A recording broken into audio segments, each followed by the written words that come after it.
جو غلطی مان سکتا ہے. دیکھیں غلطی مانتے ہی امپرومنٹ شروع ہو جاتی ہے. جیسے ہم مانتے ہیں کہ میرے اندر کمی ہے یا میرے اپنے کام کے کرٹک بنے. کیا بولا ہے؟ اپنے کام کے کرٹک بنے, اپنے کام کے فالٹس نکالا کریں, اپنے کام میں دیکھا کریں کیا کیا امپرومنٹ ہو سکتی ہے. میرا پہلا لیکچر, پہلی ویڈیو وائرل نہیں ہوگی, لیکن اگر میں چھوڑ دیتا اسے, پہلی ویڈیو ریکارڈ عابد نے کی تھی, عابد اسی روم میں بیٹھا ہوا, چیمپئن اسٹوڈنٹ کے نام سے ریکارڈنگ تھی, ٹھیک ہے. اس کے بعد کہیں ریکارڈنگ, پتہ نہیں کیا کیا غلطیاں کی. مطلب سم ٹائم اپنی ویڈیو دیکھی نہیں جاتی تھی شرم سے, اتنے بلنڈر لیکن یہ سزا ہے. اچھا شکر ہے کہ یہ محسوس ہوتا تھا غلطی ہے. آپ ایک لمحہ سوچیں اگر یہ لگتا غلطی ہے ہی نہیں, ایک لمحہ لگتا جی بالکل پرفیکٹ ہے, ایک لمحہ لگتا ہر چیز ٹھیک جا رہی ہے, تو کیا ہونا تھا سر؟ امپرومنٹ نہیں ہونی تھی. میں آپ کو بتاؤں آج کے دن تک بھی 1000 غلطی ہوں گی شاید میں جو کر رہا ہوں, لیکن گڈ لک کیا ہے, بندہ اس غلطی کو غلطی مان کے ٹھیک کر لے, امپروو. ایک بزرگ ولی اللہ جناب داؤد طائی رحمۃ اللہ علیہ سے منسوب ایک حکایت ہے کہ ان کے شہر میں ایک عورت بیوہ کیا ہوئی کہ اس پر مصیبتوں کے پہاڑ ٹوٹ پڑے. بچوں کا ساتھ اور کل جمع پونجی بس 3 برہم. حالات سے مقابلہ کرنے کی ٹھانی اور جا کر بازار سے ان 3 برہم کا اون خرید کر لائی. کچھ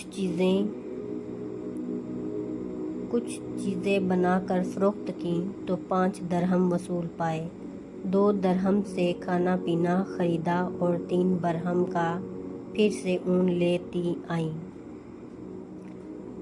اسی طرح کچھ گزر بسر کیا. ایک دن بازار سے کھانا پینا اور اون لے کر گھر کو لوٹیں. اون رکھ کر بچوں کو کھانا پینا دینے لگیں کہ ایک پرندہ کہیں سے اڑتا ہوا آیا اور اون اٹھا کر لے گیا. عورت کے لیے اپنی کل کائنات کا یوں لٹ جانا سوہانے روح تھا. مستقبل کی ہولنیاں سے خوف زدہ اور غم و غصے سے پاگل سی ہو کر رہ گئی. دوسرے دن سیدھا جناب داؤد طائی کے گھر گئی اور ان کو اپنا قصہ سنا کر ایک سوال پوچھا, کیا ہمارا رب رحم دل ہے یا ظالم؟ جناب داؤد طائی عورت کی درد بھری کہانی سن کر پریشانی کے عالم میں ابھی اسے تسلی دے رہے تھے کہ اتنے میں دروازے پر دستک ہوئی. جا کر دیکھا تو 10 اجنبی اشخاص کو کھڑے ہوئے پایا. ان سے آمد کا مقصد اور ماجرا پوچھا تو انہوں نے کہا, حضرت ہم سمندر میں سفر کر رہے تھے کہ ہماری کشتی میں ایک سوراخ ہو گیا. پانی اس تیزی سے بڑھ رہا تھا کہ ہمیں ہماری موت صاف نظر آ گئی. مصیبت کی اس گھڑی میں ہم میں سے ہر شخص نے عہد کیا کہ اگر اللہ تعالیٰ نے ہماری جان بچائی تو ہم میں سے ہر آدمی 1000 درہم صدقہ دے گا. ابھی ہم یہ دعا کر ہی رہے تھے کہ ایک پرندے نے کہیں سے ہماری کشتی میں اون کا ایک گولا لا کر پھینک دیا, جسے ہم نے فوراً سوراخ میں پھنسایا, کشتی کو پانی سے خالی کیا اور سیدھے نزدیک ترین ساحل پر آ پہنچے. ہم کیونکہ یہاں کے اجنبی تھے اس لیے لوگوں سے کسی معتبر آدمی کا نام پوچھا تو انہوں نے ہمیں سیدھا آپ کے گھر آپ کے پاس بھیج دیا ہے. یہ لیجئے 10,000 درہم اور ہماری طرف سے مستحقین کو ڈھونڈ کر دے دیجئے گا. داؤد طائی رحمۃ اللہ علیہ رب العزت کی اس حکمت پر حیران و پریشان ہوئے.